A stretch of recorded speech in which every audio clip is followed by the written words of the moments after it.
Exercise 3.8 question number 1 4th subdivision பார்க்கலாம். அந்த எக்ஸெல்லாம் விட்டுட்டு நம்பர் மட்டும் எழுதுவோமா?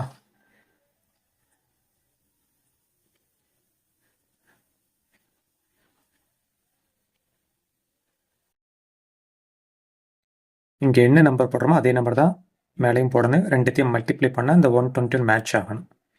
இந்த ரஃப் ஒர்க்கில் நான் எழுதியிருக்கிறேன். 11 11 சார் தான் 121. எல்லா சம்லையுமே இந்த ஃபஸ்ட் நம்பர் 0 ஆயிரும். இதில் வந்து இதை செப்பரேட் பண்ணும்போது 0 ஆயிரும். அதனால் கேன்சல் பண்ணிடுங்க. நெக்ஸ்ட்டு 2 நம்பர் அப்படியே கீழே இறக்குங்க. அதில் ஃபஸ்ட்டு நம்பரை அப்படியே காப்பி பண்ணி ஆடி கொடுத்துருங்க.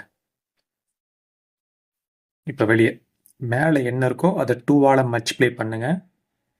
2 × 11 22.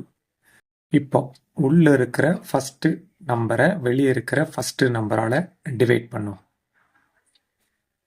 2 table and 11th table use பண்ணலாமா?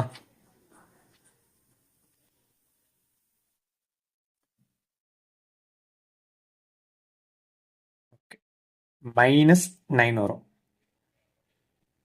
அப்படியே இங்கே மேலே போட்டுருவோம். சரியா? இப்போ வெளியே இருக்கிற ரெண்டாவது நம்பரையும் மேலே இருக்கிற அந்த செகண்ட் நம்பரையும் மல்டிப்ளை பண்ணி இந்த பிளேஸில் எழுதுனேன்.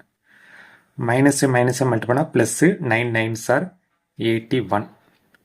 எல்லா சம்லையும் இந்த இடத்துல ப்ளஸ் தான் வரும். இந்த நம்பருக்கு முன்னாடி ப்ளஸ் இருக்கும், பட் கீழே ஆப்போசிட் சைன் மைனஸ் வந்துடும். ஓகேவா? -183 -81 சேம் சைனில். அப்போ ஆட் பண்ணி சேம் சைன் தான் போடணும்.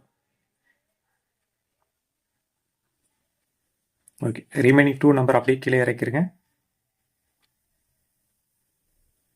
ஓகே, அப்படியே பார்த்து எழுதிருங்க. எல்லா சம்லையும் 0 தான் போட போகிறோம். சரியா? இப்போ வெளியே மேலே என்ன நம்பர் இருக்கோ அதை 2ஆல் மல்டிப்ளை பண்ணுங்க. 11 2ஆல் மல்டிப்ளை பண்ணுங்க.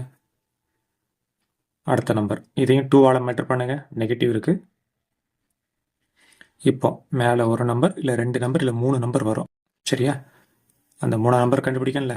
அப்போ உள்ளே இருக்கிற ஃபஸ்ட்டு நம்பரை வெளியே இருக்கிற ஃபஸ்ட்டு நம்பரால் டிவைட் பண்ணும். 2 டேபிள் அண்ட் 11th டேபிள்.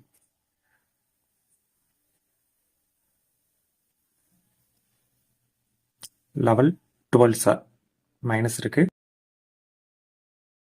-12 தான் வரும். இப்போ ஆன்சர் எழுதலாமா? மேலே இருக்கதான் ஆன்சர். மாடுலஸ் போடுங்க. 11 -9 -12.